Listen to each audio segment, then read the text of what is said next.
프랑스의 작가인 모파상이 진주목걸이라고 하는 단편 소설을 썼습니다. 소설 속 여주인공이 있는데 글을 보니까 아주 아름다운 미모를 갖춘 그런 여성인데 집안이 가난합니다. 그런데 사치가 좀 심합니다. 남편은 하위직 공무원, 그러니까 경제생활이 대단히 어렵죠. 그런데 그 어려운 삶 가운데서 만족한 삶을 사는 게 아니고 언제나 불편한 그런 삶을 사는데 어느 날 직장에서 퇴근한 남편이 아내에게 턱 하나를 종이를 내밀게 되는데 받아보니까 장관의 관저에서 파티가 있는데 파티에 대한 그 초대장입니다. 그는 짜증을 냅니다. 초대장만 가지면 어떡하나. 아니 초대를 받아서 파티에 갈 것 같으면 거기 합당한 의복이 있어야지. 옷도 없는데. 남편이 그 사실을 알고 그동안 꾸게 모아두었던 비상금을 꺼냅니다. 그리고 400프랑을 그에게 전달해 주니까 이걸 받아가지고 옷을 샀습니다. 그런데 또다시 투정을 부리게 됩니다. 왜냐하면 옷만 있으면 뭐해요. 장신구가 없는데. 그러다 결국 부자인 친구를 찾아가 가지고 사정을 이야기하면서 진주 목걸이를 빌려오게 됩니다. 그러고 이제 파티에 참석을 하게 되었는데 거기서 자신의 아름다움을 한껏 뽐내면서 신나게 돌다 그만 장신구인 진주 목걸이를 잃어버렸습니다. 이걸 어떻게 하면 좋습니까? 아무리 찾아봐도 보이지 않지요. 그래 그는 파리에 있는 모든 그 보석상을 찾아다니면서 똑같은 진주 목걸이를 찾게 되는데 드디어 찾게 되었습니다. 문제는 값입니다. 얼마나 나갈고 물어보니까 36,000프랑입니다. 자신의 옷값이 400프랑이었거든요. 100배 가까이 되는 그 돈이니까 상당히 고가입니다. 전 재산을 털어바치게 됩니다. 그리고 빚을 내게 됩니다. 그리고 난 다음에 그 빚을 갚기 위해서 10년 동안을 허드렛 일을 하게 되는데 죽을 고생을 하게 됩니다. 그러고 결국은 그 빚을 다 갚게 됩니다. 그러느라 얼굴이 팍상 늙어버렸습니다. 이제 한시름을 놓게 되고 그리고 어느 날 길거리를 지나가는데 우연찮게 그 친구를 만나게 됩니다. 그 친구를 만나 이제는 홀가분하게 자신의 비밀을 다 털어놓고 이야기했더니 그 친구가 말하는 게 참으로 기가 막힌 말을 하게 됩니다. 예. 근데 그걸 네가 진짜 진품을 내게 선물해 줬구나. 진품을 사줬구나. 내가 너에게 빌려준 것은 짝퉁이었어. 모조품이었다고. 그리고 가격은 500프랑짜리야. 근데 이걸 어떻게 하면 좋지? 나는 네가 사준 그 진품이 진품인 줄 모르고 얼마 전에 너무 오래돼서 갖다 버렸거든. 얼마나 황당한 얘기입니까? 여러분 우리 인생을 살다 보면 참 빈껍데기 짝퉁 이 행복에 속아가지고 고생만 하다가 허무하게 인생을 끝내버리는 많은 사람들이 있습니다. 여기에 대해서 풍자하는 그런 이야기죠. 세상에 수많은 사람들이 진짜 행복이 뭔지를 모르고 가짜 행복에 속아가지고 이게 행복이라 생각하고 일생을 거기에 투자하고 일생을 바쳐버린다는 겁니다. 성경은 우리에게 진정한 행복을 말해주고 있습니다. 철학자 칼 힐티라고 하는 분은 이렇게 말하게 됩니다.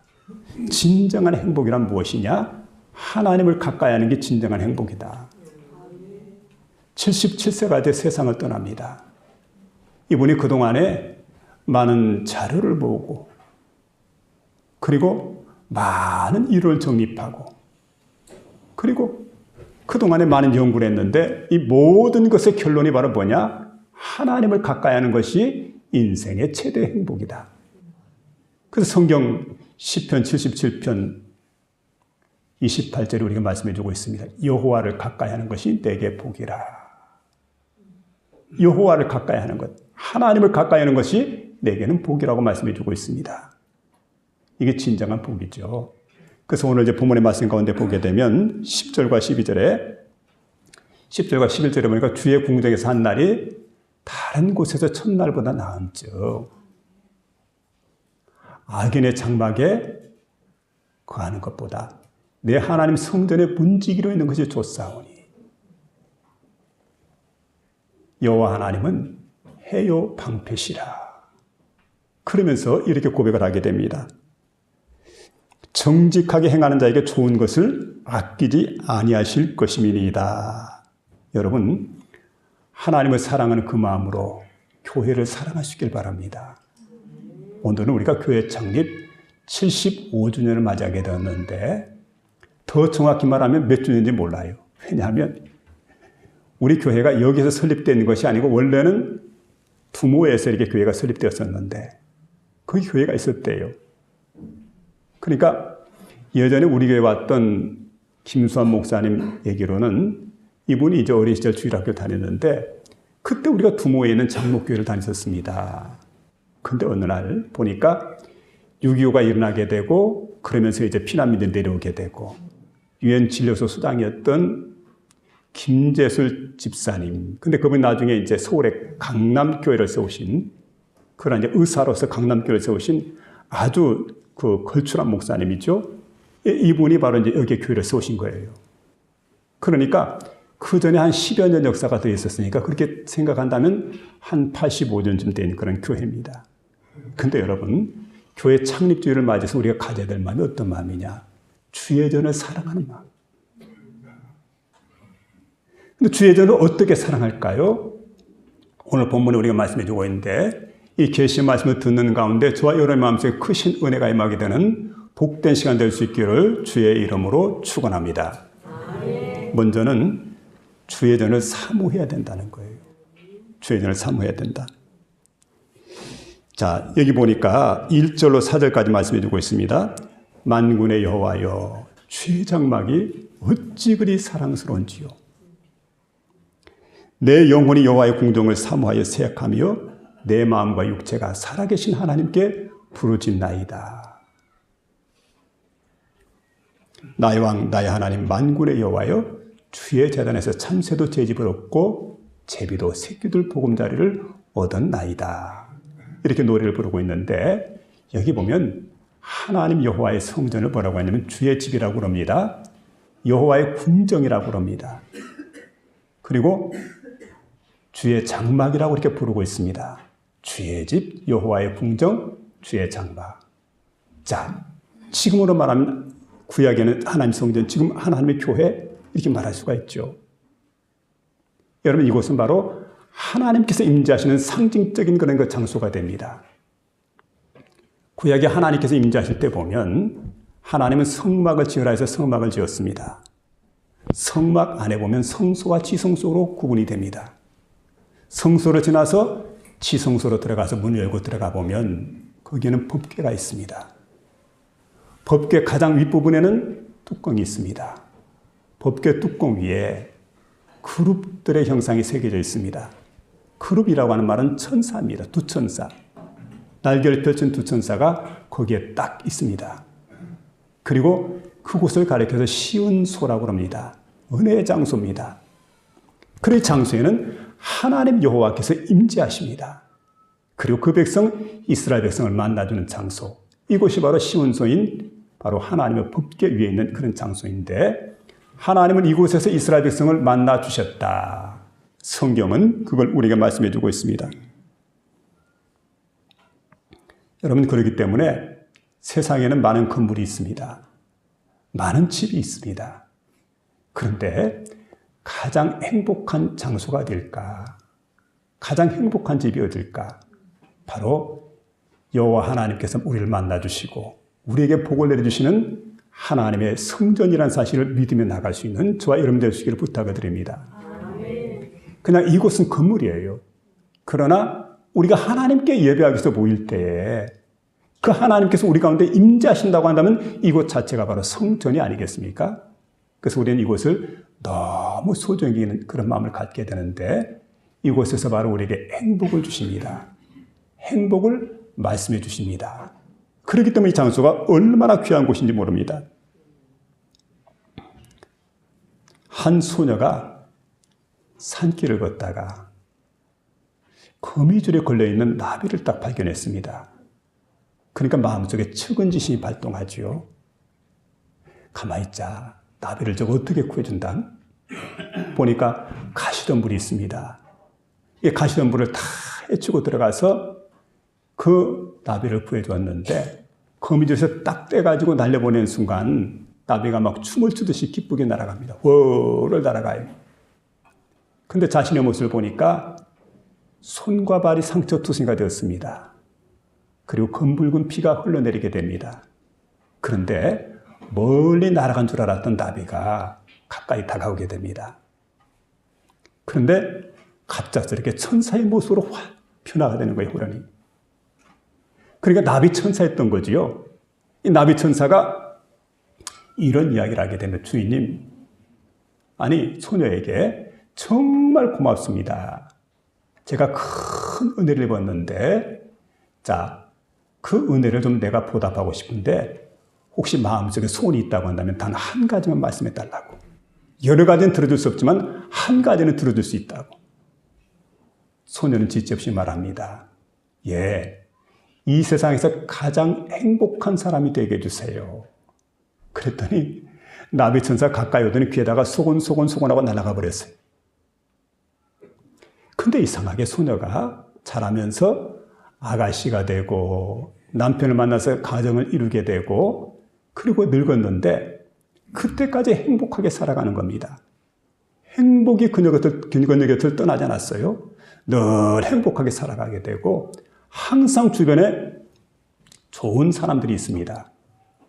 그래, 나이가 들어서 이제는 백발이 되게 되고 임종할 날이 점점 가까워지게 되는데 주변 사람들이 생각하니까, 이 마을 사람들이 생각하니까 참 그렇게 행복하고 그렇게 늘 밝고 기쁘게 살아가는 이 할머니가 세상을 떠나면 참 우리가 얼마나 허전할까. 안타까운 마음이 생겨요. 마음이 슬퍼졌습니다. 그러니까 할머니 떠나기 전에 행복의 비결이 뭔지 좀 한번 가서 물어보자. 그리고 할머니를 찾아갔던 겁니다. 할머니, 그 행복의 비결이 뭘까요? 물어보니까 할머니가 빙그레 웃으면서 말합니다. 나 소녀였을 때 내가 나비 천사를 구해준 적 있거든. 근데 그 나비 천사가 내 귀에 와가지고 뭐라고 소곤소곤 했는데 무슨 얘기냐면 나를 구해줘서 고마워요. 근데 앞으로 이제 나뿐만 아니라 다른 사람에게도 내게 행했던 것처럼 그렇게 어렵고 힘들고 고달프게 살아간 사람이 있다고 한다면 그 사람들 좀 도와달라고. 그러면 내가 그때마다 행복을 갖다가 에너지를 갖다 내가 보여줄 테니까 염려하지 말고 도와달라고. 그래 일생을 도우면서 섬기면서 살았대요. 그랬더니 그의 인생이 정말 행복한 인생이 될 수 있다고. 행복이 자신에게서 떠나지 않았다고. 그는 그렇게 고백을 하게 됩니다. 여러분, 우리가 교회 나와서 그러지요. 교회에서나 또 성도들에게 그리고 가정에서 또 다른 사람들에게 유익을 얻기를 원합니다. 그리고 뭔가를 그분들에게서 이렇게 갖기를 원해요. 근데 그런 삶이 아니라 모든 사람들에게 베풀고 섬기려고 생각하고 생각을 바꾸기 시작하면은 여러분 그 사람에게뿐만 아니라 우리에게도 똑같은 행복이 찾아온다는 거죠. 그래서 이 할머니가 하는 얘기가 바로 그 얘기입니다. 사실은 나비 천사가 내게 행복을 준 것이 아니야. 그런데 나비 천사가 내게 준 것은 행복하게 살아가는 비결을 준 것이지. 여러분 그렇습니다. 행복하게 살아가는 비결이 뭘까요? 섬기며 살아가는 거예요. 도우며 살아가는 겁니다. 베풀며 살아가는 겁니다. 그러면 우리 안에 행복이 찾아오게 된다는 사실이죠. 교회에서 무엇을 얻을까? 무슨 유익을 얻을까? 이걸 생각하기 전에 내가 교회를 섬기는 거예요. 그리고 성도들 만나서 내가 베풀며 살아가는 거죠. 여러분, 하나님은 완전하신 분이지만 교회는 완전하지 못합니다. 성도는 완전하지 못합니다. 그래서 우리가 세워야 돼요. 교회를 함께 세워가는 거예요. 성도를 함께 세워가는 겁니다. 이웃을 함께 세워가는 겁니다. 그 일을 하면서 우리가 살아갈 때, 보람된 일하며 살아가게 될 때 행복은 우리 안에 머물게 된다는 거죠. 그래서 중요한 것은 여러분, 행복한 비결을 우리가 배우며 살아가는 것. 오늘 이 시간 행복한 비결이 무엇인가를 분명히 깨달아서 일생을 하나님 섬기는 가운데, 이 교회를 섬기는 가운데, 이 교회에 나와서 저와 여러분 모두가 행복해지는 복된 역사 나타날 수 있기를 주의 이름으로 축원합니다. 두 번째는 항상 찬송한다는 말씀인데, 오늘 본 시를 기록한 사람, 여기 보니까 고라자손의 시로 나오게 되는데 사실은 본 시를 기록한 사람은 다윗입니다. 아무리 살펴봐도 다윗입니다. 여러분, 다윗이 어떤 사람입니까?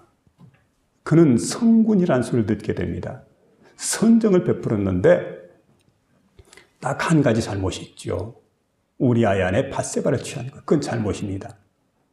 결과로 그의 아들 압살롬이 반란을 일으키게 됩니다. 반란을 피해서 예루살렘을 떠납니다. 성전이 있는 곳, 궁전이 있는 곳, 이곳을 떠나게 됩니다. 그리고 그는 울면서 맨발로 기드론 시내를 건너게 됩니다. 그리고 막 얼굴을 가리면서 흐느끼게 됩니다. 통곡을 하게 됩니다. 그러면서 이제 피난길을 떠나게 되는데 그 피난길을 떠나다가 광야를 지나서 요단강을 건너게 됩니다. 마하나임 지역에 이르러서 거기에서 망명정부를 세우게 됩니다. 근데 여러분, 마하나임이라고 하는 지역까지 예루살렘에서 한 60km 정도 떨어지게 됩니다. 자, 이제는 먼 곳에 떠나왔습니다. 그때 다윗의 마음속에는 이런저런 생각이 교차가 되게 되는데, 자, 어떤 생각을 했을까요? 궁전에서 시녀들과 함께 화려하게 생활했던, 쾌락적 삶을 살았던 그때 일을 생각했을까요? 다윗은 그걸 생각하지 않습니다. 다윗이 생각했던 게 뭐냐면 하나님의 성전에 나가서 하나님께 예배하고 하나님께 영광을 돌리고 그리고 주변 사람들과 함께 하나님께 예배했던 그때 일을 생각을 합니다. 그리고 또 생각하는 게 뭐냐면 지금은 성전에서 멀어져 있기 때문에 내가 언제가 하나님 성전에 다시금 찾아가서 하나님께 마음 놓고 예배를 드리고 하나님께 경배하고 하나님께 영광을 돌릴까. 그리고 그 마음속에 사모하는 마음이 넘치게 되는데 마치 여러분 연인들이 사랑하는 사람을 못 만나서 마음에 상사병이 생깁니다. 짝사랑하게 될 때 마음에 상사병이 생기는 것처럼 다윗이 바로 지금 상태가 심령이 그래요. 상사병이 마음속에 걸릴 정도예요. 그러니까 그는 밥맛이 떨어지게 됩니다. 그리고 비쩍 마르게 되죠. 그러면서 제비와 참새를 시샘을 하게 됩니다. 부럽게 여기게 됩니다. 왜냐하면 주의 제단에서 참새도 채집을 얻고 제비도 새끼들 보금자리를 얻었나이다. 여러분, 이게 딱 한 가지예요. 이 미물들에게 정말 부러워하고 시샘을 느꼈던 결정적인 원인은 다른 거 없어요. 딱 한 가지. 그게 뭐냐면 바로 주의 제단을 마음껏 드나들 수 있다고 하는 것. 자, 그런데 이 시가 고라 자손들에게 그대로 전수가 되게 됩니다. 고라 자손들이 누구입니까? 조상이 문제가 많아요. 죄를 지었습니다. 멸족의 위기 가운데 있었는데 하나님께서 은혜를 베푸셔서 하나님 은혜로 멸족의 위기를 면하게 되고, 그러니까 하나님 반역했던 고라 일당이죠. 250명의 사람들이 지진으로 다 세상을 떠나게 됩니다. 그대로 수월로 빨려 들어간 거죠. 근데 그때 남아있던 자손들에게 하나님은 은혜를 베푸셔서 성전에서 성전 문지기로 찬양대원으로 그러니까 레위인과 똑같이 하나님을 경배할 수 있는 그런 은총, 봉사의 지분을 허락해 준 걸 생각하니까 이 복을 절대로 우리가 놓칠 수가 없구나. 그런 거로 우리가 이 성전을 사랑해야 된다. 이 은혜를 꼭 잊어서는 안 된다. 그리고 하나님 중심으로 살자. 성전 중심으로 살자. 그러면서 이 말씀을 주야로 읊조리게 됩니다. 그래서 여러분, 고라 자손들의 진짜 시가 된 거지요. 그래서 언제든 우리가 이게 보면 다시는 이 복을 우리가 놓치지 말자. 꼭 이 복을 유지하자. 그리고 성전을 중심으로 생활하자. 그리고 성전에서 언제나 하나님 여호와를 찬양하자. 이게 그들의 마음속에 거룩한 생각이었던 거지요. 헤럴드 선교사라고 하는 분이 있습니다. 우리 한국명으로 옥호열 선교사. 근데 이분이 1929년도에 내한해가지고 한국에 선교를 하게 되었는데 1950년도에 여러분 잘 아는 6.25가 터졌습니다. 그래서 이 선교사님이 어디로 왔냐면 거제도로 들어왔어요. 그리고 포로 수용소에서 포로들에게 사역을 하게 되는데 기록에 의하면 이분이 4만 5천 명이나 되는 사람들에게 포로들에게 세례를 베풀었다는 거예요. 그리고 그 중에서 137명이 주의종 목회자가 됐답니다. 그리고 어떤 분은 신학대학 총장을 하게 되고 또 어떤 분은 7천 명 가까이 되는 교회에서 사역을 하는 자신에게 세례받은 사람 가운데 이런 일이 있었다는 거죠. 근데 옥교일 선교사가 항상 저녁 시간이 되면은 커피를 따뜻하게 끓여가지고 근무를 쏘고 있는 그 진지마다 다니면서 그 병사들에게 커피를 갖다 대접을 합니다. 그러면서 이제 가서 위로하고 기도해주고 그리고 이렇게 화장실로 돌아오는데 이상하게 화장실 속에서 흐느끼는 소리가 들려오더래요. 이상하다. 이게 무슨 소리일까? 가까이 가서 들어보니까 흐느끼다 기도를 하게 되는데 하나님 아버지 이놈이 죽일 죄인입니다. 하나님 이놈이 죽일 죄인입니다. 그리고 북한에 있는 내 안에 하나님 긍휼히 여겨주세요. 하나님